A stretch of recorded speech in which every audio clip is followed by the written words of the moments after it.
Another day, another El Clasico final, and Barcelona has beat totally humiliate Real Madrid in the Super Copa final. Yes, Barcelona has won their first cup of 2026. ভাই এর চেয়ে সুন্দর আর কি হতে পারে? Real মাদ্রিদকে একটা ফাইনালে হারিয়ে সর্বপ্রথম কাপ তুলে নেওয়া ঘরে। লাস্ট ইয়ারও এরকম হয়েছে, এই ইয়ারও এরকম হয়েছে।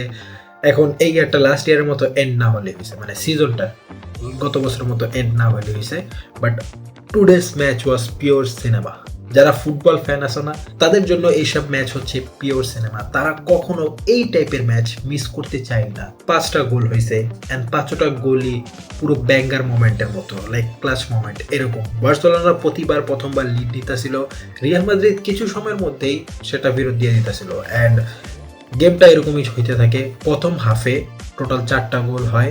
ফার্স্ট গোল 30 মিনিটের মাথায় আসে, এবং বাকি যে 3টা গোল, তিনোটা এক্সট্রা টাইমে আসে, লিটারালি এক্সট্রা টাইমে। তারপর সেকেন্ড হাফে বার্সেলোনা শুধুমাত্র একটা গোলই স্কোর করে, এবং সেটাই থাকে বার্সেলোনার ফাইনাল ডিসাইসিভ গোল, যার মাধ্যমে Barcelona has won their first cup of 2026। So ম্যাচের মধ্যে অনেক কিছুই হয়েছে, লিটারালি অনেক কিছু হয়েছে, এবং কেউ আশাও করতে পারে না যে রিয়াল মাদ্রিদ বার্সেলোনাকে এরকম একটা কম্পিটিশন দিবে। লাইক বার্সেলোনা এই ম্যাচে ফেভারিট হিসেবে আসতেছিল, এন্ড সবাই ভাবতেছিল বার্সেলোনা 6-7টা গোল এমনি দিয়ে দিব রিয়াল মাদ্রিদকে।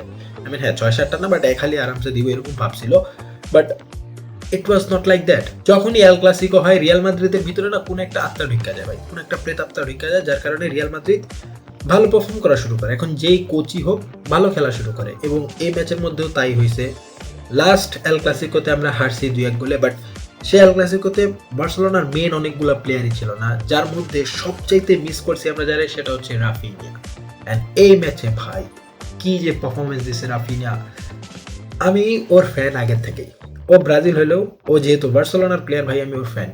অ্যান্ড আমার মতে ও ছিল লাস্ট ইয়ারের ব্যালন্ডিয়ার উইনার, বাট টোটালি রবড হয়েছে রাফিনিয়ার মানে পজিশন। ব্যালন্ডিয়ার না জিতলেও ডেম্বেলে জিতছে, হ্যাঁ ডিজার্ভিংলি, আমি বলবো না যে undeservingly, but Raphinha also deserve the Ballon d'Or, and সে এটা এখন প্রুভ করতেছে, টোটালি প্রুভ করতেছে। কারণ এই ম্যাচে রাফিনিয়ার এত সুন্দর খেলা ভাই, মারাত্মক ভাই, ফ্যান হয়ে গেছি।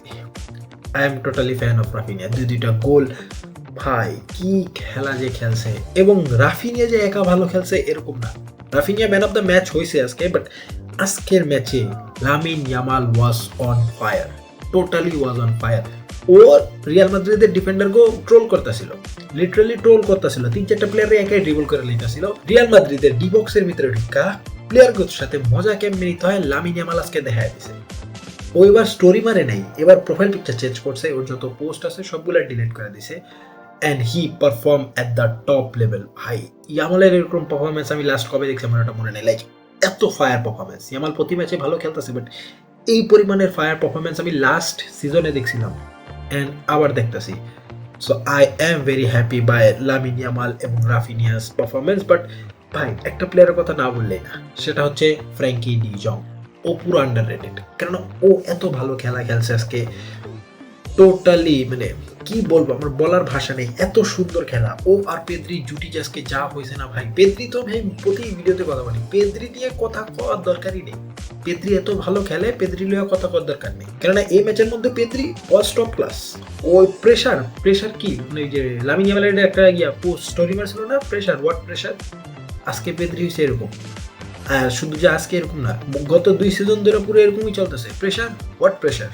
এবং পেদ্রির সাথে জুটি মিলাইতেছে কে, the underrated gem Frenkie de Jong, the magician. ভাই ভাই ভাই ভাই আজকের ম্যাচে আমার মোস্ট ফেভারিট প্লেয়ার ছিল ফ্র্যাঙ্কি ডি জং।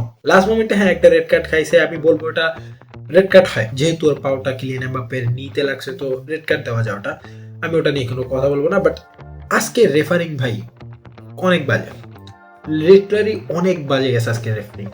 অনেকগুলো ডিসিশন, হ্যাঁ যেহেতু এল ক্লাসিকো অনেক বড় একটা ম্যাচ, অনেক ইন্টেন্স একটা ম্যাচ, রেফারিং একটু চাপে থাকে, বাট কিছু ডিসিশন দেখা ভাই আমি পাগল হয়ে গেছিলাম। এগুলা রেফারিং ভাই, লামিন ইয়ামাল বলো বা পেদ্রি বলো, ওদের উপর ওপেনলি ফাউল, বল ওর কাছে নাই, ওপেনলি ওর উপরে ফাউল হইতেছে, রেফারি কিছু কইতেছে না। এইসব জিনিসগুলো দেখা খুবই বাজে লাগতেছিল। আমি জানি একটা ইন্টেন্স ম্যাচ যেহেতু, তাই একটু হার্ড হবে রেফারিং, একটু ডিসিশনগুলো একটু ছাড় দেওয়া হবে, বাট যেটা চোখের সামনে চলতেছে একেবারে ওপেন, সেটা কখনো ছাড় দেওয়া যায় না, বাট রেফারি ওটা ছাড় দিয়ে দিছে। সো রিয়াল মাদ্রিদের খেলা নিয়ে বা এল ক্লাসিকো নিয়ে রেফারি কন্ট্রোভার্সি এটা অলওয়েজ থাকবে। এটা নতুন কিছু না ভাই, এটা শুরু থেকেই থাকতেছিল আর এখনো আছে, এন্ড এটা ফিউচারেও থাকবে। যেহেতু এল ক্লাসিকো, রেফারি নিয়ে কন্ট্রোভার্সি অলওয়েজ থাকবে। এন্ড আমি যে বলবো এটা বার্সেলোনার পক্ষে থাকবে এরকম না, ম্যাক্সিমাম টাইম 99.99% টাইম এটা রিয়াল মাদ্রিদের পক্ষে থাকবে। আই মিন রেফারিং ডিসিশনটা রিয়াল মাদ্রিদকে ফেভার করবে ম্যাক্সিমাম টাইমে। বাট দেখা যাক ইন ফিউচার কি হয়। যেহেতু হান্সি ফ্লিক এখন আমাদের কাছে আছে ভাই, we don't care about that. And একটা মজার ব্যাপার হচ্ছে হান্সি ফ্লিক এই পর্যন্ত এই ফাইনাল নিয়ে টোটাল 8টা ফাইনাল খেলছে এবং 8টা ফাইনাল জিতছে, কোনো ফাইনাল হারে নাই। So yeah, he remain unbeaten in the final. Also যদি হিসাব করতে যাও, লাস্ট এল ক্লাসিকোতে Hansi Flick was not there because of the red card before that match. So সেই নিয়মে হান্সি ফ্লিক এখন পর্যন্ত কোনো এল ক্লাসিকো হারে নাই। হান্সি ফ্লিক এ পর্যন্ত টোটাল বলতে গেলে 5টা অফিসিয়াল এল ক্লাসিকো খেলছে, যার মধ্যে 5টাই জিতছে। So Hansi Flick is on another level. Like last ম্যাচে আমাদের প্লেয়ারও ছিল না, কোচ তো ছিলই না, লাস্ট ম্যাচে প্লেয়ারও ছিল না। অ্যান্ড এই ম্যাচে সবাই ছিল এবং সবাই টপ পারফর্ম করেছে, বিশেষ করে জোয়ান গার্সিয়া ভাই। তিবো করতে আজকে মারাত্মক সেভ দিতেছিল। লাইক বার্সেলোনা তো প্রথম থেকে অ্যাটাকিং এর উপরে অ্যাটাকিং করতেছিল, তিবো করতে মারাত্মক সেভ দিতেছিল। বাট সেম বার্সেলোনাও করতেছিল। জোয়ান গার্সিয়া ওয়াজ গিভিং আউটস্ট্যান্ডিং পারফরমেন্স ভাই, কতগুলো সেভ দিছে, কতগুলো ডিরেক্ট শট জোয়ান গার্সিয়া ঠেকায় দিছে। আই এম ভেরি হ্যাপি যে বার্সেলোনা 25 মিলিয়নে এত একটা সুন্দর জেম পেয়ে গেছে। Totally worth it, totally worth it. And Real Madrid যে আজকে খারাপ খেলছে এরকম না, রিয়াল মাদ্রিদ আজকে অনেক ভালো খেলছে আমি বলবো লাস্ট ম্যাচের তুলনায়, লাইক তাদের লাস্ট কয়েকটা ম্যাচের তুলনায়। বার্সেলোনা 5টা ম্যাচ ক্লিন শিট ছিল, সেটা হারিয়ে গেছে। আই মিন এখন 2 গোল খাইছে যেহেতু ক্লিন শিট আর বজায় নাই। বাট বার্সেলোনা টানা 10 ম্যাচ আনবিটেন আছে বা উইনিং স্ট্রাইকে আছে। বাট রিয়াল মাদ্রিদের প্রেসিংটা আজকে টপ ক্লাস ছিল। বাট লাস্ট মোমেন্টে যখন সাবস্টিটিউশন হয়, কিলিয়ান এমবাপ্পে আসে, মাস্টারদুয়ানো আসে, আর্দা গুলার আসে, তখন প্রেসিংটা না কমে গেছিল। রিয়াল মাদ্রিদের যে প্রেসিং ইন্টেন্সিটিটা ছিল সেটা কমে গেছিল, যার কারণে বার্সেলোনা একটু সময় পাইতেছিল, একটু চান্স পাইতেছিল। Until then Real Madrid was playing very well. Like Vinicius Junior তো আজকে খুবই ভালো খেলতেছিল। আমি ভিনিসিয়াস জুনিয়রের কখনোই তারিফ করি না, বাট আজকে ভিনিসিয়াস জুনিয়র খুবই মাথায় প্যারা দিতেছিল। বার্সেলোনা ফ্যানদের, বার্সেলোনার টিমকে খুবই প্যারা দিতেছিল। ভিনিসিয়াস জুনিয়র খুবই ভালো খেলতেছিল। And yeah, Vinicius Junior can perform very well in some matches. কেননা ওর ভাই বর্তমানে কি হয়েছে কে জানে, ওর সাথে রিয়াল মাদ্রিদের অবস্থা খুবই বাজে গেছে। দেখা যাক অ্যাট দি এন্ড ও কি রিয়াল মাদ্রিদে থাকতে পারে নাকি অন্য কোনো ক্লাবে চলে যায়। বাট রিয়াল মাদ্রিদকে নিয়ে জাভি আলোনসোর খুবই কাহিনী চলবে এখন, টোটালি কাহিনী চলবে। যেহেতু এল ক্লাসিকোতে হারছে, হ্যাঁ খুবই ভালো একটা পারফরমেন্স দিয়ে হারছে, but still they lose after buying so many players in the transfer window. Barcelona ভাই এই ট্রান্সফার উইন্ডোতে টাকা খরচ করে নেই, বাট বার্সেলোনা রিয়াল মাদ্রিদে ভরতাছে। লাস্ট যে জিতছিল এল ক্লাসিকোতে, ওটাতে বার্সেলোনার মেইন প্লেয়ারগুলো ছিল না, যার কারণে জিততে পারছে। বাট যখনই বার্সেলোনার মেইন প্লেয়ারগুলো আইছে, রিয়াল মাদ্রিদ আগের রিয়াল মাদ্রিদ হয়ে গেছে এল ক্লাসিকোর মধ্যে। সো হ্যাঁ, জাভি আলোনসোর উপর চাপ দিন দিন খালি বাড়তাছে। বাট রিয়াল মাদ্রিদ ফ্যানরা তোমরা এত কষ্ট পাইও না, হারলেও ম্যাচটা হারলেও তোমরা ভালো খেলছো, তোমরা খুবই ভালো খেলছো। অ্যাজ এ বার্সা ফ্যান আমি বলতাছি তোমরা অনেক ভালো খেলছো। But at the end we got the last love.